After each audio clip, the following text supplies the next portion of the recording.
Sementara itu Bupati Pati Sudewo tiba di Gedung Merah Putih KPK pada Selasa siang. Sebelumnya Bupati Sudewo dan sejumlah orang lainnya terjaring operasi tangkap tangan KPK. Setelah sebelumnya menjalani pemeriksaan petugas KPK di Mapolres Kudus, Bupati Pati Sudewo tiba di Gedung Merah Putih KPK pada pukul 10.30 waktu Indonesia Barat.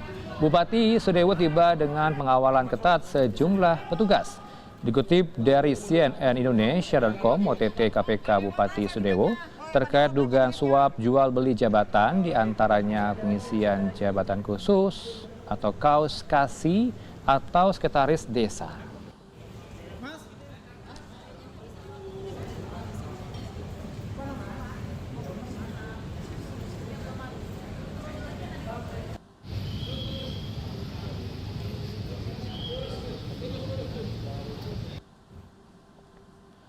Kami ajak Anda bergabung ke gedung KPK Jakarta. Rekan kami sudah ada di sana, ada produser lapangan CNN Indonesia Arief Kurniawan di KPK. Selamat sore Arief, apakah pemeriksaan sudah berlangsung dan kapan akan selesai? Ya, selamat sore Heranov. Sampai sore hari ini penyidik KPK masih terus melakukan pemeriksaan terhadap pihak-pihak yang terjaring dalam OTT KPK, baik itu OTT KPK di Madiun maupun di Pati. Dan memang rencananya KPK akan menggelar konferensi pers terkait hasil OTT terhadap dua kepala daerah tersebut, yaitu Maidi dan juga Sudewo. Namun hingga sore hari ini kita belum dapat informasi pasti. Tadinya informasi awal kami dapatkan konferensi pers akan digelar pukul 16.20, tapi kemudian akhirnya diralat kembali mundur menjadi pukul 17.30. Jadi nanti kita tunggu saja apakah 17.30 akan digelar atau tidak konferensi persnya. Dan sebelumnya juru bicara KPK Budi Prasetyo mengatakan untuk OTT Madiun ini sebelumnya penyidik KPK menjaring 15 orang dalam OTT tersebut, termasuk salah satunya adalah wali kota Madiun yaitu Maidi, dan juga menyita uang ratusan juta rupiah dalam OTT tersebut. Dan Maidi ini diduga menerima fee terkait pengadaan proyek dan juga penyalahgunaan dana CSR di lingkungan pemerintahan kota Madiun. Dan tadi juga juru bicara KPK Budi Prasetyo menyebutkan penyidik KPK sebetulnya sudah selesai melakukan ekspos terkait OTT di Madiun dan sudah menentukan status hukum terhadap 9 orang yang dibawa ke Jakarta. Jadi dari 15 orang yang terkena OTT, itu 9 orang dibawa ke Jakarta termasuk wali kota Madiun, Maidi. Sementara sisanya 2 itu adalah ASN dan 6 orang dari pihak swasta. Jadi status hukum itu sudah ditentukan, jadi tinggal nanti diumumkan saja terkait status hukum terhadap ke-9 orang tersebut. Sementara untuk OTT di Pati, ini KPK menjaring sebanyak 8 orang, salah satunya itu adalah Bupati Pati Sudewo, lalu ada 2 camat, 3 kepala desa, dan 2 calon perangkat desa.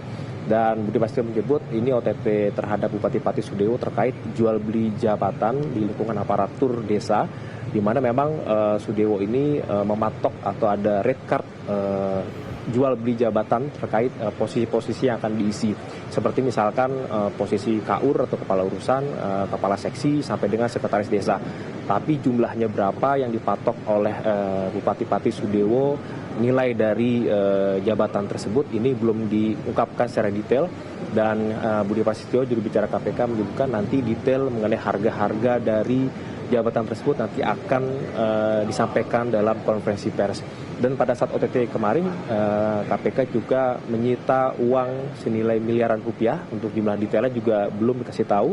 Diduga uang tersebut adalah uang jual beli jabatan yang akan diberikan kepada Bupati Pati Sudewo dari 2 calon perangkat yang terjaring.